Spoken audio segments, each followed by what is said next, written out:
Hello friends, बहुत बहुत स्वागत है आपका मेरे चैनल मिस्टिक में।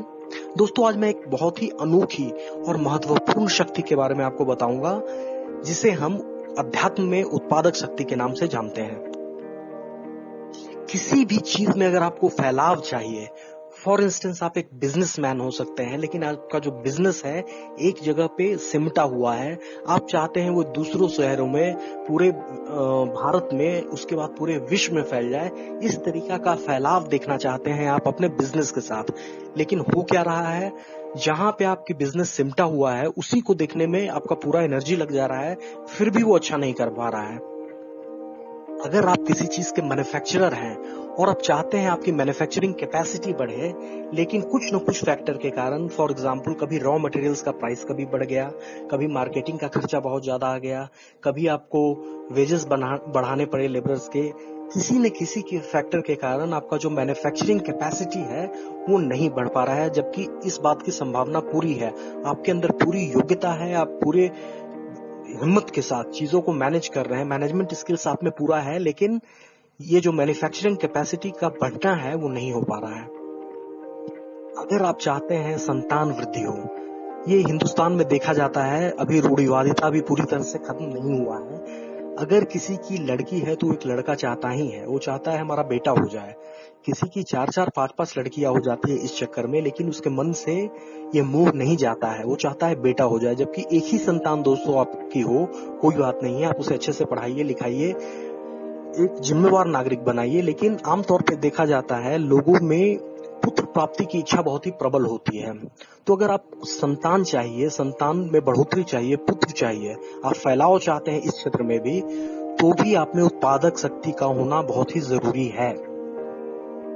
अगर आप एक किसान हैं तो आपकी जीविका ही कृषि पे टिकी हुई है। आप चाहेंगे कि आप जो भी उगाते हैं, चाहे वो धान हो, गेहूं हो, कोई वेजिटेशन हो सकता है, और आजकल तो नई नई चीजें जैसे स्पिरुलिना का भी बहुत लोग फार्मिंग कर रहे हैं। तो चाहे आप कुछ भी उगा रहे हैं, लेकिन अगर आप एक किसान हैं तो बेसिक जो है आपकी जीविका का वो कृषि है। तो आप डेफिनेटली चाहेंगे कि पिछले साल जितना आपने अनाज उत्पन्न किया था उससे 1.5 गुना ज्यादा इस बार हो, उससे 2 गुना ज्यादा इस बार हो। अगर पिछले बार किसी विषम मौसम परिस्थितियों के कारण या पैसे की कमी के कारण आप बहुत ज्यादा फर्टिलाइजर नहीं दे पाए, कुछ भी हुआ, रीजन कुछ भी हो, लेकिन अनाज कम हुआ, जबकि हो उससे दुगना सकता था, 1.5 गुना ज्यादा हो सकता था, लेकिन ऐसा नहीं हो पाया। इस बार आप चाहते हैं कि वैसा ही हो। इस केस में भी उत्पादक शक्ति का होना बहुत जरूरी है।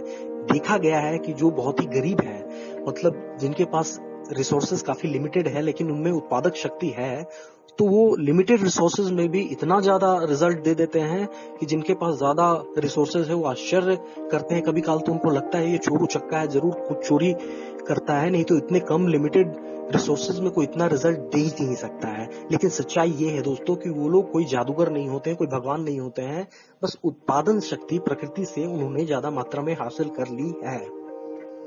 ठीक उसी तरीका से आप कोई डेयरी चला सकते हैं। आप चाहते हैं मिल्क प्रोडक्शन ज्यादा हो, लेकिन वैसा नहीं हो पा रहा है। मिल्क प्रोडक्शन ज्यादा होने का मतलब है ज्यादा मुनाफा।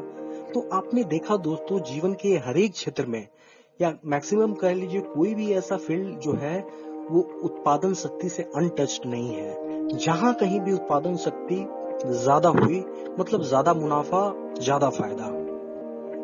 कुछ लोगों को मैंने अपने जीवन में देखा है कि वो बहुत मेहनत करते हैं, बहुत अच्छा करते हैं, काफी ज्यादा उत्पादन उनकी होती है, लेकिन एन मौके पे कुछ न कुछ ऐसा हो जाता है कि उनका जो उत्पादन क्षमता है वो सिमट के काफी कम हो जाता है, जो देख के विश्वास ही नहीं हो सकता है। इतना दिमाग वाला बंदा, इतना रिसोर्सफुल बंदा, इसको तो टॉप पे होना चाहिए था, लेकिन उत्पादन कमी की शक्ति के कारण वो बंदा बहुत ही कम में संतोष उसको करना पड़ता है।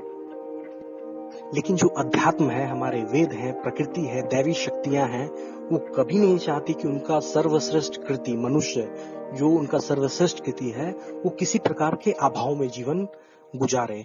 आप में प्रचुर उत्पादन शक्ति वो चाहती हैं, सो दैट आप अपने जीवन में पूरी तरह से फले फूले काफी सुखी जीवन बिताएं। दोस्तों, बाकी दैव शक्तियों की तरह इसका भी एक मंत्र है। अगर आप चाहते हैं आप प्रकृति से उत्पादन शक्ति एप्रोप्रिएट अमाउंट में अपने में उपार्जन कर ले, तो उसके लिए एक मंत्र है दोस्तों, इसे ब्रह्म गायत्री कहते हैं। मंत्र कुछ इस प्रकार है: ओम चतुर्मुखाय विद्महे हंसारूढ़ाय धीमहि तन्नो ब्रह्मा प्रचोदयात्। एक बार मैं फिर बोल देता हूं दोस्तों मंत्र को। मंत्र है ओम चतुर्मुखाय विद्महे हंसारूढ़ाय धीमहि तन्नो ब्रह्मा प्रचोदयात्। आप किसी पे विश्वास मत करिए, इसे पैरासीटामोल की तरह लीजिए। अगर आपकी उत्पादन शक्ति कम है तो आपको सिर्फ डेली 108 टाइम्स ये मंत्र को रिसाइट करना है, चैंट करना है। आप करने को कितना भी कर सकते हैं, लेकिन रिकमेंडेड है मिनिमम जो है आप 108 बार करिए। आप देख रहे हैं आपके पास सब कुछ है, लेकिन आप सिर्फ उत्पादन शक्ति नहीं होने के कारण मार खा रहे हैं, तो घबराने की, डरने की कोई जरूरत नहीं है। इस ब्रह्म गायत्री के शरण में चले जाइए। आपकी उत्पादन शक्ति जो है देख के लोग आश्चर्य करने लगेंगे। आपकी फसल काफी ज्यादा होगी, आपकी डेयरी फार्म बहुत अच्छी चलेगी। जहां भी मैन्युफैक्चरर हैं आप बहुत ज्यादा मैन्युफैक्चर करने लगेंगे। जहां भी एक्सपेंशन की जरूरत है, उत्पादन की जरूरत है, वहां पे आप मिरेकल करेंगे। तो आशा है दोस्तों ये वीडियो आपको पसंद आई होगी। कल मैं फिर एक बहुत ही अच्छी, अनोखी और दिव्य दैवी शक्ति के बारे में आपको बताऊंगा। तब तक के लिए धन्यवाद।